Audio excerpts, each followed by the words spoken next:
Jillian Tate. Yes. And James Sandino. Yes, or Jim. Jim Sandino. Yes. All right. So hi, this is Russ Ward, and I'm with Jillian Tate and Jim Sandino, and we're at the FDA hearings today.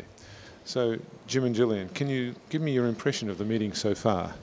Well, I'm going to let Jillian go first because she runs emerging video and is also the director of social media for Integrated Media Solutions, and my colleague. So, Jillian. Thank you, Jim. What we're seeing, what I've been noticing here is that the same themes are emerging over and over again. The biggest one, obviously, is the transparency, but also the pharma companies and marketers are picking up on the need for their involvement with the consumers, which is where that transparency comes into play. We're also hearing repeated requests for clarification on the one-click rule, especially as it pertains to shortened forms of social media. And the other one that we're hearing a lot of is responsibility and truthfulness and making sure that accurate information is out there. And that's really where a lot of social responsibility is coming into play as well.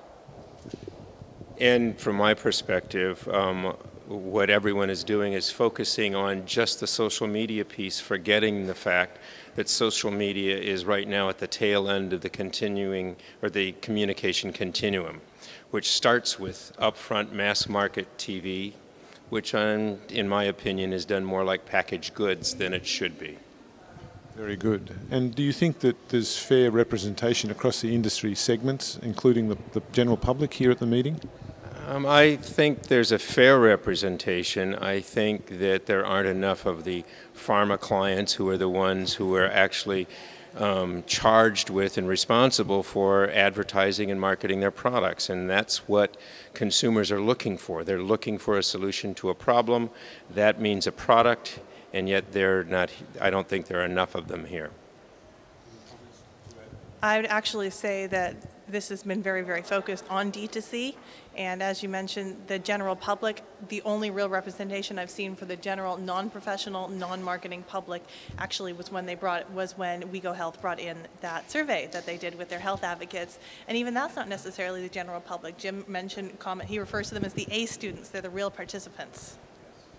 Very good. Is there any particular single takeaway that you'd like to leave with us today? The good thing is that the FDA, DDMAC in particular, are doing their best to try and get their arms around this, and they're looking for, from my perspective, they're looking for common sense solutions to the regulations. After all, they have to regulate a law.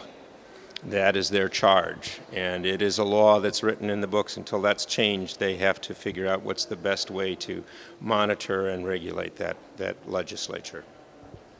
I think it's that the ostrich philosophy absolutely has to end. We can't have pharma companies sticking their heads in the sand and pretending that the internet doesn't exist out of sheer fear of doing something wrong from the FDA.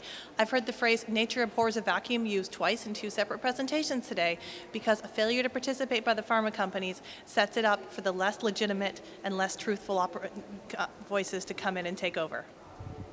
Jim and Jillian, thank you very much for your input this afternoon. This is Russ Ward for Pixels and Pills.